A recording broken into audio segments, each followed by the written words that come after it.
মানুষ হওয়ার কথা কেউ বলে না। ফলে কি হয়, সে লেখাপড়াটা করে পেশাগতভাবে সফল হয়, কিন্তু যেহেতু মানুষ হয় না তাই কাঁদতে শেখে না, মানুষ যেহেতু হয় না তাই ভাবতে শেখে না, মানুষ যেহেতু হয় না তাই পরের চোখের জল মোছানোটাকে নিজের ব্রত করে গ্রহণ করতে পারে না। এবং এর ফল কি হয়? এর ফল হয় মারাত্মক। কিছুদিন পরে নিজের কাছেই নিজে বোঝা হয়ে দাঁড়ায়।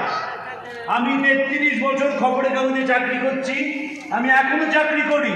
আমি সমাজের ওপরের তলায় দেখেছি যত বড় নেতা হোক, যত বড় আমলা হোক, যত বড় মাস্টার মশাই হন, শেষ অবধি নিজের কাছে নিজে বোঝা। তার কারণ নিজের ছাড়া কিছু ভাবেননি বলে। আর যে মানুষ সকলকে নিয়ে থাকে, বিবেকানন্দের ছোট্ট উদাহরণ দিই, তখন ডায়াবেটিসের কোনো ট্রিটমেন্ট নেই, মৃত্যু দরজায় ঘা দিচ্ছে, 2 বার হার্ট অ্যাটাক হয়ে গেছে, ডায়াবেটিসে 2টো কিডনি নষ্ট হয়ে গেছে, একটা চোখ নষ্ট হয়ে গেছে। সিস্টার নিবেদিতা চিঠি লিখে জানতে চেয়েছিলেন কেমন আছেন। স্বামীজি উত্তরে বলেছিলেন, এত কাজ করতে হয় যে বুঝতে পারি না কেমন আছি, আর বুঝতেই যখন পারি না তখন ধরে নিতে হবে আমি ভালো আছি। আমরা বলতে পারি একটু জ্বর হলো, ফেসবুকে লেখা হয়ে গেল জ্বর হয়েছে, আপনারা কেউ একটু বলুন যে কি করে জ্বর যাবে। সঙ্গে সঙ্গে লাইক করতে শুরু করলো, আর ডাক্তারদের উপদেশ ছিল এইটা খান, সেইটা খান, এইটা খাবেন, এটা করবেন না। এতটাই আমরা নিজেকে নিয়ে ভাবি। কেন ভাববো না? কারণ আমরা তো বিশ্বাস করেছি আমাকে আমার মতো থাকতে দাও। আমরা তো বিশ্বাস করেছি সিঁড়ি বেয়ে ওপরে উঠতে হবে, আর যত ওপরে উঠবো তত অবজ্ঞা করবো মানুষকে। শ্রীরামকৃষ্ণ 3টে জিনিসকে বড় ভয় পেতেন, প্রতিনিধিদের এড়িয়ে চলবে।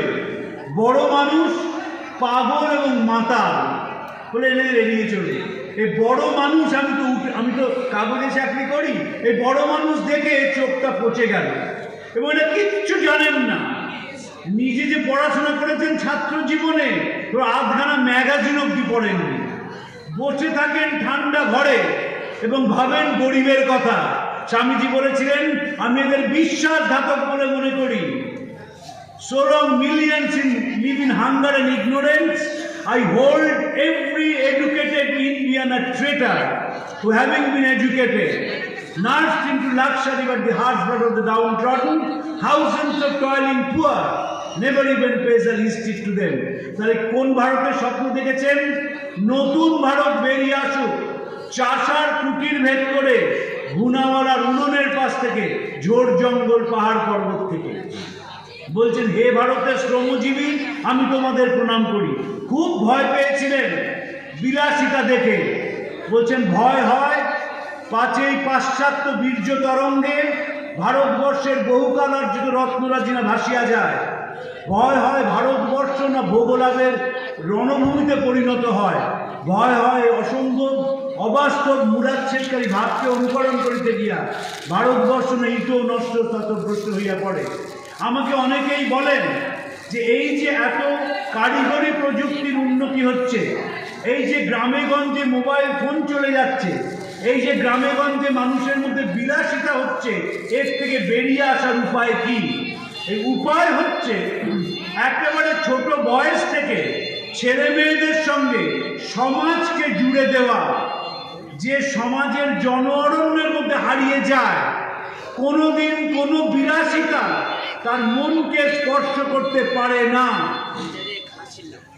সে ব্যবহার করতে পারে, নতুন ফোন ব্যবহার করতে পারে, মোবাইল ফোন, সে দামি জুতো পরতে পারে, কিন্তু মাথায় থাকবে ওই যে আমার দরিদ্র নরনারায়ণ, তার সেবা করা।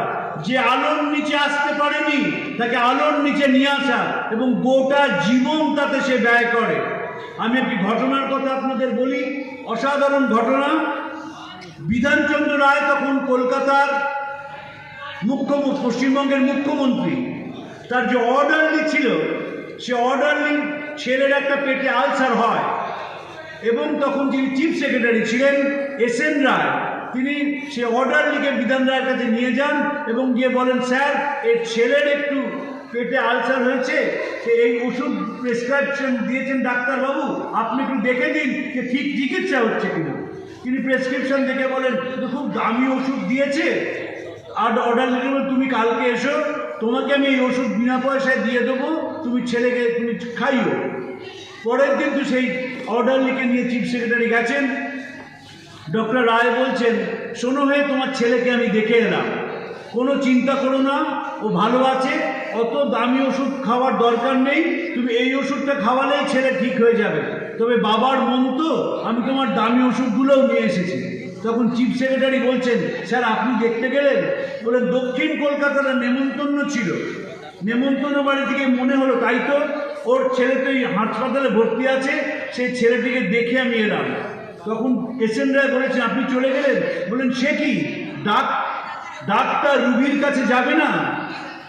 একজন যিনি বিধান রায়ের জীবনী লিখেছেন, তিনি লিখছেন যে রাইটার্স বিল্ডিংয়ে এসে প্রথম একেবারে স্টেথোস্কোপটা রাখতেন। তো জীবনীকার বলছেন, স্যার আপনি স্টেথোস্কোপটা নিয়ে এসছেন? বলেন, কেন, রাইটার থেকে অসুস্থ হতে পারে না? এটা অসাধারণ ঘটনার কথা বলি, দরদের গল্প। এসডিও যিনি থাকেন জেলার, একটি এসডিওকে উনি টেলিগ্রাম করেছেন যে তুমি এখনই আমার সঙ্গে এসে দেখা করো। তো এসডিও কলকাতায় চলে এসছেন, চিফ সেক্রেটারির সঙ্গে দেখা করেছেন। চিফ সেক্রেটারি বলেন, তুমি জেলা থেকে চলে এলে, তুমি ডিএমকেও জানালে না, আর কলকাতায় চলে এলে তুমি? বলে খুব বিরক্ত হয়ে তাকে বিধান রায়ের কাছে নিয়ে গেছেন। গিয়ে বলছেন, স্যার এই এসডিওটি এসছে? হ্যাঁ, ওকে আমি চাই। বললেন যে স্যার কিন্তু ডিএমকেও জানায়নি। বললেন, শোনো হ্যাঁ, ও ডিএমকে জানলে ছুটি পেত না, তাই বলেছি তুমি সোজা আমার সঙ্গে দেখা করো। কেন তাকে আসতে বলা হচ্ছে?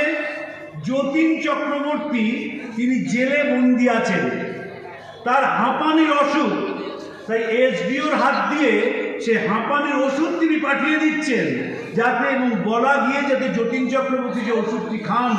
যতীন চক্রবর্তী তার দলের লোক নন, বিরুদ্ধ দলের লোক, কিন্তু এমন হৃদয়বান ডাক্তার, জানেন যে জেলে আছেন, জেলের মধ্যে স্যাঁতস্যাঁতে আবহাওয়া, হয়তো হাঁপানি আরো বেড়ে যাবে, তাই পাঠাচ্ছে। এই দরদটা আমাদের নিয়ে আসতে হবে জীবনে। আমরা তো কাঁদতে ভুলে গেছি। কান্না হচ্ছে সরকারি চাকরি পেলাম না, কান্না হচ্ছে ডিএটা পেলাম না, আর যে অসংখ্য মানুষ প্রতিদিন কাঁদে তাদের কথা আমরা মনে করি না।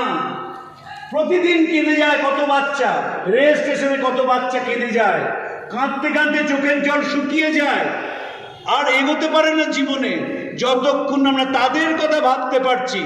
মনে রাখবেন, কোনো দিন মুখে হাসি আসবে না। যতই দামি জামা কাপড় পরা হোক, যতই দামি ঘড়ি পরা হোক, যতই উচ্চ পদে থাকি না কেন, ওই যতক্ষণ না জনগণের জন্য কাঁদতে পারছি ততক্ষণ জীবনটা অসম্পূর্ণ। বিবেকানন্দ সেই আনন্দটা আমাদের শিখিয়েছেন যে সেবার মধ্যে দিয়ে আনন্দ পাওয়া যায়। কলকাতার এক বিখ্যাত কার্ডিও থোরাসিক সার্জন আমাকে বলছিলেন যে জানিস তো, হার্টের যদি প্রবলেম হয় কোনো ওষুধ ঠিক করবে না, যে ওষুধটা বাঁচাবে সে মনের দরজা খুলে মানুষের সঙ্গে মেশা। এই যে স্বামীজি বলছেন, আমার পাপী ভগবান, আমার তাপী ভগবান, আমার পাপী নারায়ণ, তাপী নারায়ণ, লুচ্চা বদমাইশ গুন্ডা নারায়ণ, কেউ বলেনি। নারায়ণ আবার গুন্ডা হয় নাকি? নারায়ণ আবার লুচ্চা হয় নাকি? নারায়ণ পাপী তাপী হয় নাকি? নারায়ণ তো একেবারে বিদ্যাসাগরের গোপাল, রাখালের কোনো স্থান নেই সেখানে। বিবেকানন্দ রাখালদের চেয়েছেন, যারা দামাল, যারা দুরন্ত, যারা মানুষের জন্য ভাববে চেয়েছেন। এবং এই জন্য কি হচ্ছে, পাশ্চাত্য দুনিয়া নতুন করে বিবেকানন্দের প্রতি তাদের আকর্ষণ বাড়ছে। রামকৃষ্ণ মিশন একজন তরুণ সন্ন্যাসী আছেন, তার নাম স্বামী সর্বপ্রিয়ানন্দ। তিনি প্রত্যেক দিন নিউ ইয়র্কে যে সেন্টারে তিনি থাকেন, তার সামনে একটা বিরাট মাঠ আছে, সেই মাঠে তিনি বিকেলে বেড়ান। তাঁর সঙ্গে বেড়ানোর জন্যে সাহেব মেমরা নাম রেজিস্টার করে, এবং সেই নাম রেজিস্টার করে তার সঙ্গে বেড়ান। 1 ঘন্টা ধরে বেরিয়ে কি শোনেন?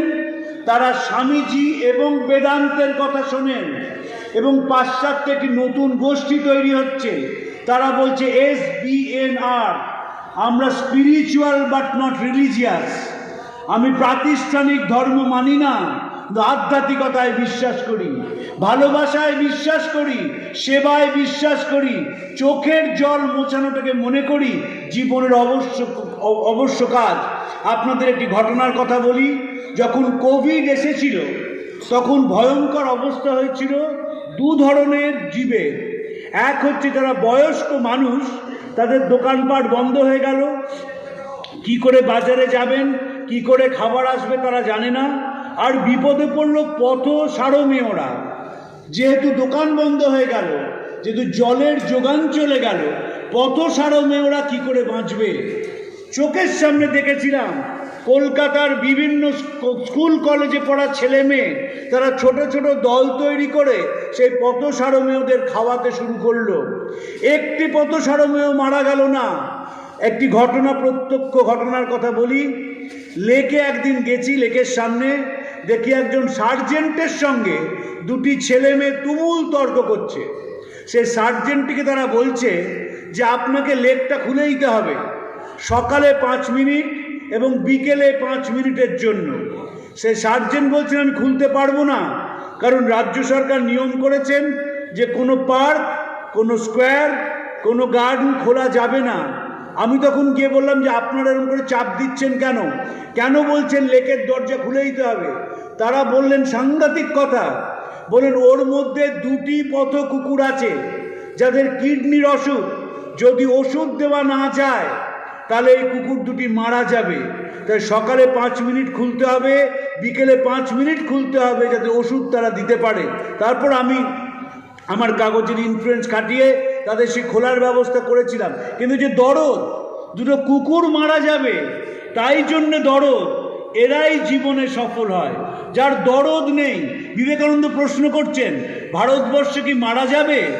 যদি মারা যায় তাহলে আধ্যাত্মিকতার মৃত্যু হবে, সেখানে রাজত্ব করবে কাম এবং বাসনা, অর্থ হবে তার পুরোহিত, তার পূজার উপকরণ হবে পশুবল, প্রতিযোগিতা, প্রতারণা, এবং বলির বস্তু হবে মানবাত্মা। আমরা মানবাত্মাকে আস্তে আস্তে কলকাতায় আমরা মেরে ফেলছি, কিন্তু বেঁচে থাকবে জেলা। আপনি দেখবেন, আমি জেলায় যাই, প্রচুর জেলার ছেলে মেয়ে আছে যাদের হৃদয়ে সেই আলোটা এখনো জ্বলছে।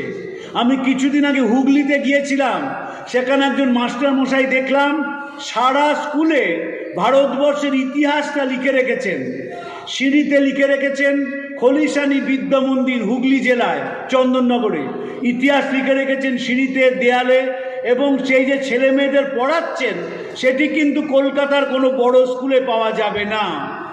কলকাতার বড় বড় স্কুল কি করবে? মাস্টারমশাইরা চাপ দেবেন, বাবা মার চাপে পড়ে, এবং ছেলে মেয়েগুলো একটা যন্ত্রে পরিণত হবে। যন্ত্রের চোখ দিয়ে জল পড়ে না, যন্ত্র ভাবতে পারে না।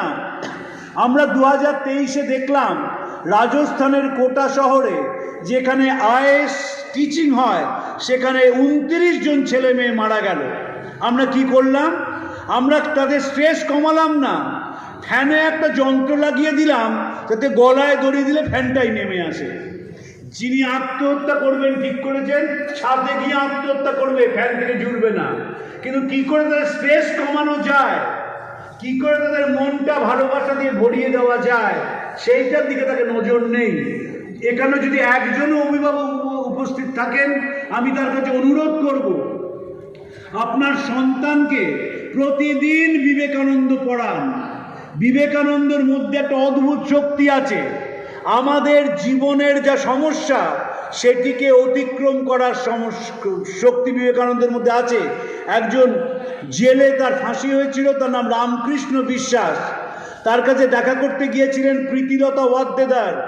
গলায় তাদের শাড়িতে একটা বিবেকানন্দের মুখ লাগানো ব্রত ছিল।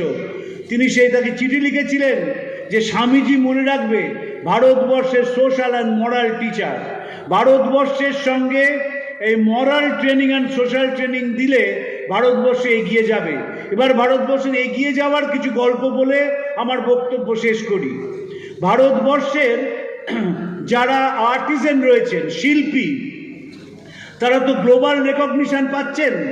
বিবেকানন্দ কি করতেন? যখন ছিলেন তিনি শিকাগোয় গিয়েছিলেন, সেখানে একটা মেলা ছিল, সেই মেলায় তিনি নিয়মিত যেতেন। 1895 সালে যখন ইংল্যান্ডে এলেন, তখন একটা আন্তর্জাতিক মেলা বসেছিল।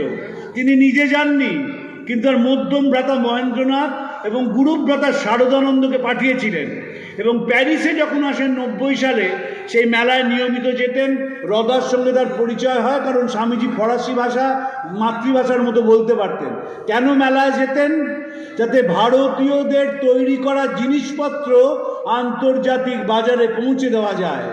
1896 সালে বলছেন যে এমন কিছু ব্যবসায়ী আমাদের প্রয়োজন যারা মুনাফার দিকে তাকাবে না, যারা এই কারিগরদের হাতে তৈরি করা জিনিস আন্তর্জাতিক বাজারে পৌঁছে দেবে এবং যা লাভ হবে তাই কারিগরদের দেবে। কোঅপারেটিভ তৈরি করার কথা বলছেন। আমি প্রায় যাই, নয়া পিংলা বলে একটা জায়গা আছে পশ্চিম মেদিনীপুর জেলায়। পটচিত্রীরা সেখানে থাকেন। এই পটচিত্র গ্লোবাল মার্কেট পেয়েছে। কি হয়েছে? পটচিত্র বিদেশ থেকে প্রচুর ছেলেমেয়ে পটচিত্র আঁকতে শিখতে আসছেন এবং এই পটচিত্রীরা যেহেতু বিদেশে যায়, তারা বিদেশ থেকে খুব ভালোভাবে চিনে গেছে। আমাদের ডোকরা শিল্পী, আলপনা শিল্পী এবং এবছর প্রথম 2023 সালে আমরা দেখলাম চন্দননগরের আলো, ইংল্যান্ডে যে সবচেয়ে বড় পুজোটা হয় লন্ডনে, সেইখানে নিয়ে গেল। তার থেকে তারা আরও অর্ডার পেলেন যে অন্য জায়গায় ওই আলো যাবে। ভারতবর্ষের মেধা, ভারতবর্ষের শ্রম সারা পৃথিবীতে আস্তে আস্তে স্বীকৃতি লাভ করছে। এবং একজনের সঙ্গে কথা হচ্ছিল, তিনি একটা নতুন জিনিসের কাজ শুরু করছেন। আর্টিফিশিয়াল ইন্টেলিজেন্স দিয়ে ভারতবর্ষের জেলায় যে ছেলেমেয়েরা আছে তাদের ট্যালেন্ট খোঁজ করার চেষ্টা করছেন। যে মুহূর্তে জেলার ছেলেমেয়েদের ট্যালেন্ট বেরিয়ে আসবে, তাদের ট্রেড অনুযায়ী তাদের ট্রেনিং দেওয়া হবে এবং কয়েক বছরের মধ্যে ভারতবর্ষ দেখবেন কোথায় পৌঁছে যান। যারা অর্থনীতির ছাত্র, শিক্ষক, তারা বলেন যে আগামী 10 বছরের মধ্যে ভারতবর্ষ পৃথিবীতে 2 নম্বর বা 3 নম্বরে গিয়ে পৌঁছবে অর্থনীতিতে। যারা সমাজ বিজ্ঞানের শিক্ষক, তারা বলেন যে 2030 সালে ভারতের জনসংখ্যার 76% হবে যুবক। ওই সময় চায়নায় 62%, আমেরিকায় 26% এবং ইউরোপের বাকি দেশগুলোয় 10% নিচে হবে যুবক। এই যে ভারতবর্ষের যুব সম্প্রদায়, তারা গোটা পৃথিবীর সম্পদ হয়ে থাকবে। এখনই তাদের মেধা স্বীকৃতি লাভ করেছে, এবার হৃদয়টাও স্বীকৃতি লাভ করছে। তাদের হৃদয় যে মানুষের মন ছুঁয়ে যায়, মনটাকে আলোকিত করে। এবং সত্যি তো স্বামীজি বলছেন যে যদি কখনো মস্তিষ্ক এবং হৃদয়ের মধ্যে সংঘাত লাগে, তুমি হৃদয়ের দিকে তাকাও, হৃদয়ের ভাষায় কথা বলো, ভালোবাসা দিয়ে মানুষের মনকে স্পর্শ করো। এবং এটি আসছে, কিন্তু আমরা মানতে চাই না, কারণ আমাদের দেশের বাঙালি তো আমরা, আমাদের একটা বড় বিপদ আছে, আমরা ইতিবাচক কিছু ভাবতে পারি না।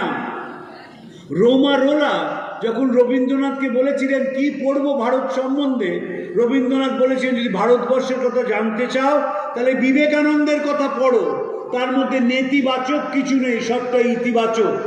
আমরা যেহেতু টেলিভিশন দেখি, সন্ধে হতেই ঝগড়া শুরু হয়ে যায়, আমরা মনে করি কিছু হচ্ছে না। আমাদের মধ্যে থেকে প্রতিদিন নতুন নতুন জিনিস বেরিয়ে আসছে। আমাদের বিভিন্ন সেলফ হেল্প গ্রুপের মেয়েরা যেভাবে আত্মসচেতন হচ্ছেন, যেভাবে একটু একটু করে অর্থনৈতিকভাবে স্বাবলম্বী হচ্ছেন, সেটি দেখবার মতন। যদি তাদের জীবন কথা শোনা যায়, তারা যেভাবে কীভাবে চালাচ্ছেন সংসারটাকে, সেটা নিয়ে প্রত্যেকটা জীবন নিয়ে সিনেমা তৈরি করা যায়, প্রত্যেকটা জীবন নিয়ে ডকুমেন্টারি করা যায় এবং সারা দেশে ছড়িয়ে পড়েছে। অন্য সব রাজ্যেই আছে। এই মধুবনী পেন্টিং যারা করেন, তারা তো 90% মহিলা। তারা কিভাবে আস্তে আস্তে সারা বিশ্বে ছড়িয়ে পড়ছেন দেখবেন। ভারতবর্ষ, বিবেকানন্দ বলেছেন, আগামী দিনে পথ দেখাবে। ভারতবর্ষ আবার উঠবে জড়ের শক্তিতে নয়, চৈতন্যের শক্তিতে। বিনাশের ধ্বংস পতাকা নিয়ে নয়, প্রেমের পতাকা নিয়ে। এই চৈতন্যের শক্তিতে ভারতবর্ষ উঠবে, উঠবেই, কেউ ঠেকাতে পারবে না। তারই একটা পদক্ষেপ হিসেবে আজকে পাঠচক্র শুরু হলো। তারই একটা ছোট অংশ হিসেবে এই স্কুলের ওপর স্বামীজির একটি মূর্তি বসানো হলো। এই মূর্তিটা অনুষ্ঠান শেষ হয়ে গেলে চলে যাবে না। এই স্কুলে যারা পড়তে আসবে তারা প্রতিদিন এই মূর্তিটাকে দেখবে। যত ছেলে আছে তার যদি 10% ছেলেও এই মূর্তিটাকে দেখে অনুপ্রাণিত হয়, তাহলে দেশটা পাল্টে যাবে। কারণ যে একবার বিবেকানন্দ পড়ে সে ছাড়তে পারে না।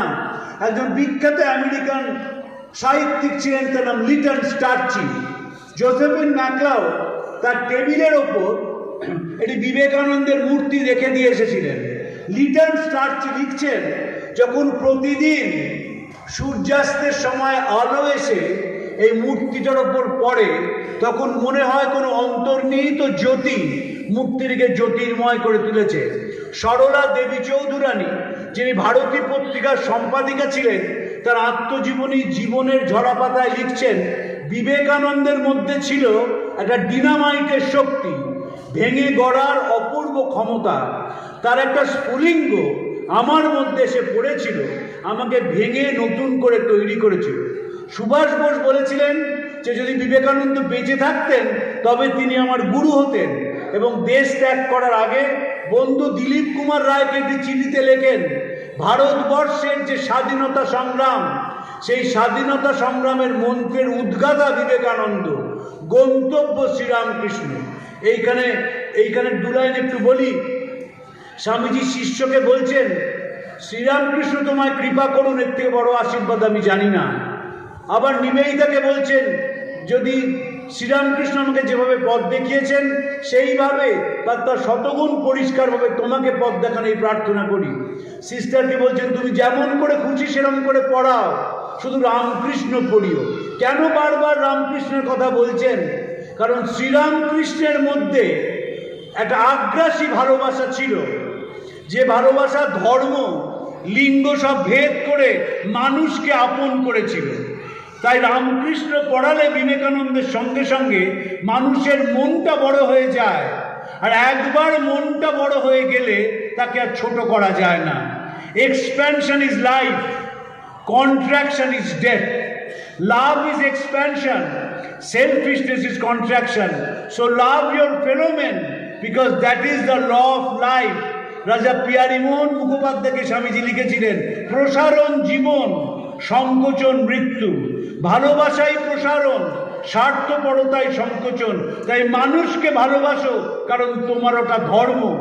ভালোবাসাটা ধর্ম, ভালোবাসাটা কর্ম, ভালোবাসাটা বোধ। এবং সবচেয়ে বড় কথা হচ্ছে যে মানুষকে নিঃস্বার্থভাবে ভালোবাসলে জীবনটা পাল্টে যায়, জীবনটা সুন্দর হয়ে যায়। আমি স্কুল কর্তৃপক্ষকে ধন্যবাদ জানাই, কৃতজ্ঞতা জানাই, তারা এই ব্যবস্থা করেছেন যে স্বামীজির স্কুলটাকে আলো দেবেন। এই চাঁচল থেকেই দেখবেন আরেকটা স্কুল আলো পাবে, আরেকটা স্কুল আলো পাবে, এবং কয়েক বছরের মধ্যে এই আলোয় আলোকিত হয়ে যাবে গোটা ভারতবর্ষ এবং পৃথিবী। আমি আমার বলা একটা কথা না বলে আমি শেষ করতে পারছি না। স্বামীজির জন্ম শতবর্ষ 1863 সালে হয়েছিল, 1963 সালে। গোলপার্ক রামকৃষ্ণ মিশন থেকে একটা বই বেরোয়, বিবেকানন্দ সেন্টিনারি মেমোরিয়াল ভলিউম। বহু মানুষ সেখানে লিখেছিলেন। একজন লিখেছিলেন, তার নাম ডক্টর চেলিসেভ। তিনি রাশিয়ার সায়েন্স একাডেমির হেড ছিলেন এবং তখন প্রকাশ্যে ধর্মাচরণ নিষিদ্ধ। তিনি একটি প্রবন্ধ লেখেন, Vivekananda patriot, humanist and Democrat.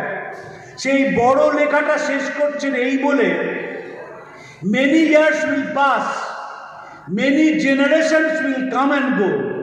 Vivekananda and his time will become distant past, but never will there fade the memory of a man who always dreamed of the better future of his people and all mankind. Like a rocky cliff protecting a coastal valley from the effects of ill winds and waves, Vivekananda fought relentlessly and selflessly against the enemies of his motherland. Together with the Indian people, the Soviet people, who know some of the works of Vivekananda, highly revered this great Indian humanist, patriot and democrat, and impassioned fighter for the better future of his people and all mankind. সলিল চৌধুরীর সেই গান, আমি আছি মুক্তির হেতায় সেতায়, মানুষের মুক্তির বিপন্নতায়, আমারই রক্ত ঝরে দেশে দেশে প্রান্তরে, শতমরু প্রান্তের বন্দি শিখায়। যখনই আপনি অত্যাচারিত হবে, যখনই অপমানিত হবেন, যখনই লাঞ্ছিত হবেন, দেখবেন কেউ না কেউ এগিয়ে আসছে, এবং যিনি এগিয়ে আসবেন তিনি বিবেকানন্দের আলোয় আলোকিত হবেন এবং আপনার পাশে দাঁড়িয়ে তার নিজের জীবনটিকে ধন্য করবেন। আপনাদের নমস্কার জানিয়ে, পূজনীয় মহারাজকে প্রণাম জানিয়ে আমি শেষ করছি। যদি বেশি কিছু বলে থাকি তাহলে নিজ গুণে আমায় মাফ করে দেবেন। অসংখ্য ধন্যবাদ মাননীয় তরুণ গোস্বামী মহাশয়কে আমরা আমাদের মাঝে পেয়েছিলাম। স্বামী বিবেকানন্দের আদর্শ আমাদের জীবনকে, আমাদের যে জীবন ধারণের যে ব্যাপারটা, আমরা জীবন ধারণকে কতখানি অনুপ্রেরিত করতে পারে, কতখানি আমরা এগিয়ে যেতে পারবো, ওনাকে সামনে রেখে আমরা তার কাছ থেকে শুনলাম। কিন্তু ওনাকে এখনই আমরা মঞ্চ ছাড়তে একটু নিষেধ করছি, একটু ওনাকে আরও কিছুক্ষণ আমরা মঞ্চে রাখবো, কারণ এতক্ষণ আমরা